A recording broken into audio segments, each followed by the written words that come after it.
With so many paths and practices, how can we trust what is being presented under the banner of Hinduism?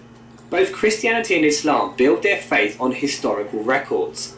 Any knowledge of what Jesus said and did has not come from eyewitnesses but from sources written decades after by unknown people, sources which contain significant discrepancies. All knowledge of what Muhammad did and said has come from hadith, put together some 200 years after the Prophet's death, and these sources were used and controlled by an Arab empire. God's revelation for the Abrahamic religions is not based on any first-hand information, but on questionable historical evidence from thousands of years ago. You can't prove the past. You can only give evidence for the past, and some evidence is more certain than other evidence. Truth in Hinduism, however, is ultimately not founded on anything historical. In fact, one could disprove every historical event and Hinduism would still stand. This is because truth is not an event, but the highest experience of life, where one realizes their true relationship with God. By experience, we do not mean something dependent on a mental, emotional, or even intellectual process. It is a transcendent state of consciousness beyond this physical reality. It cannot be understood with logic or even effectively articulated in words. This concept of God realization is not unique to Hinduism. It is universal to mankind. There have been many personalities who have reached these transcendent states despite the dogma and culture they were in. Christian saints, Sufi mystics, and even those of no real tradition have throughout history declared their realization in the language and context of their time. Who am I, and who or what is that self that I cannot live with? Then that thought brought about the separation, and then there was an I, and then this unhappy me was somehow recognized as not real. But how do we attain such a realization? In order to achieve the supreme goal of life, like science, Hinduism proposes the hypothesis, lays down the method of testing the hypothesis, and then leaves it to the individual to draw their own conclusions. The whole culture of Hindu practice rests on this principle, from rituals which manifest wealth to practices and techniques which elevate one on their spiritual path. One is invited to engage in practice and witness its transformative effects. Hinduism ultimately offers the prospect of first-hand realization of God, and not just vain beliefs. The different rishis and masters have declared their experience of the ultimate. They have laid down the system of philosophy and practice behind it, and this allows any seeking individual to find that truth for themselves. So not only is it first-hand, it is reproducible to everyone and universal to all of mankind.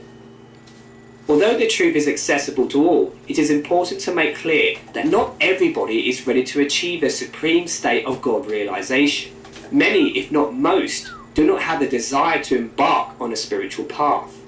You have to understand, most of these people are not ready to be unplugged. For most, success and prosperity in the material world is seen as the ultimate goal of life. As a result, many people are unlikely to take up spiritual practice in any meaningful way. As Krishna says in the Gita, out of many thousands among men, one may endeavour for perfection, and of those who have achieved perfection, hardly one knows me in truth. Unlike Abrahamic religions, people who do not seek truth are not condemned. Hinduism understands there are different stages of spiritual growth, and people will engage with the tradition at their own level. We must remember, God realization is not a part-time affair. It is not one transient experience among many others. It is the complete core transformation of who we are, an unimaginable state that dissolves everything else. Hence, such a state can take lifetimes of spiritual evolution to attain. The progress each soul makes is carried on from one life to the next. Hence, the reason why some may be born innately seeking truth, and others not at all. The next question that may spring to mind is, if there is one ultimate experience of God, then why is there so much diversity within Hinduism? Why are there so many masters speaking of their experience in such radically different and contradictory ways? As mentioned in the first video, the Rig Veda states, Ekam Sat Vipraha Bahuda Vedanti. The truth is one, but the wise speak of it in many different ways. For example, some, like Shankaracharya, have put together complex philosophical systems explaining that the ultimate state is where we realize there is no difference between us and God. The world is essentially unreal, and beyond the apparent multiplicity that we can see, there is absolute oneness. Practice is about contemplating the great revealed truths, such as Aham Brahmasmi, I am God. There are others, for example, like Ramanuja and Chaitanya Mahaprabhu, who belong to the Bhakti traditions, and they see the ultimate state as being completely surrendered to God and reaching the highest states of unconditional love. Practice for them is about performing acts of devotional service, such as mantra chanting and temple worship. The pursuit of truth is like climbing a mountain. There are many ways to get to the top, and each path we tread will be a different journey, with different challenges and opportunities. Choosing which of the many paths to follow is essentially what suits the individual.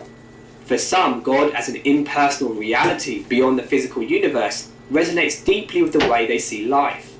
For others, it may be quite different. God must be a glorious personality that we can have a loving relationship with. Some may be attracted to the majestic personality of Vishnu.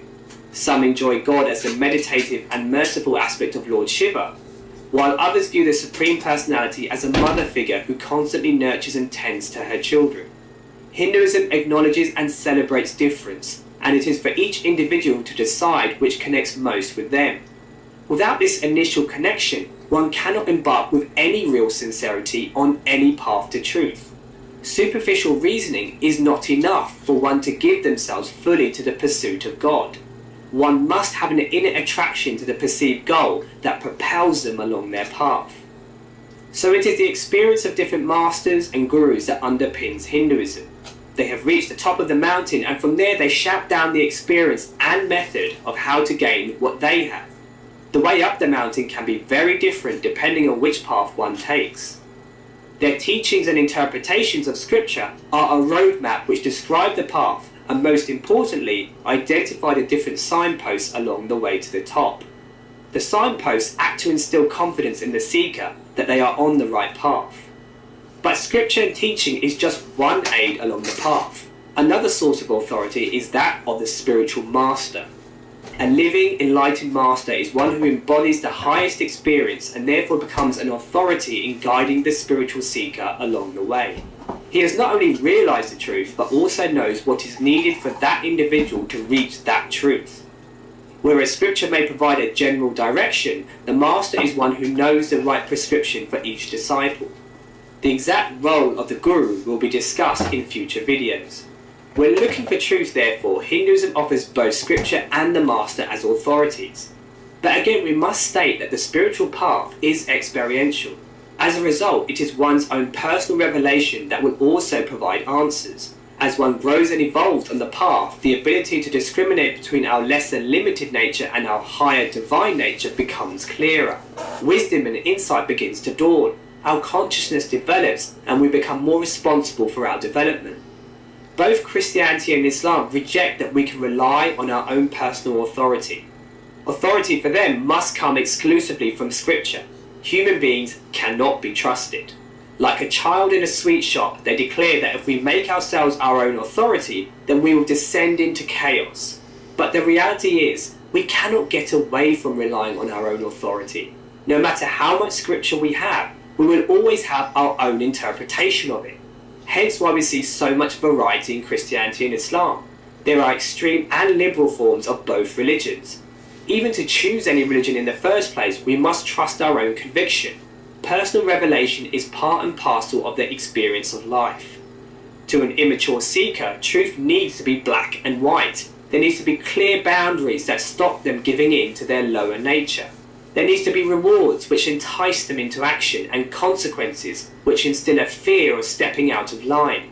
But to the sincere, mature seeker who has a genuine thirst for truth, such policing is not necessary. The longing for the spiritual goal is what naturally causes one to stay true to the path. The reward is not material pleasures in paradise, but attaining God himself. And the punishment is not torment in hellfire, but the prospect of failing to tame God at all.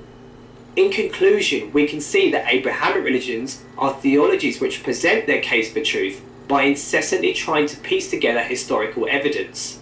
The God who made the stars, the galaxies, heavens and earth, who designed the human body and all of its processes, apparently didn't think to communicate directly with humanity. Instead, the evidence of his message was left to be confirmed or denied by professors at universities and through vague carbon dating techniques. No Christian or Muslim can know for sure that the events of their founder actually happened as they believe.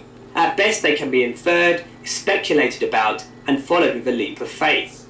Hinduism, however, builds its case on the results of spiritual practice. It offers first-hand direct experience of the ultimate reality.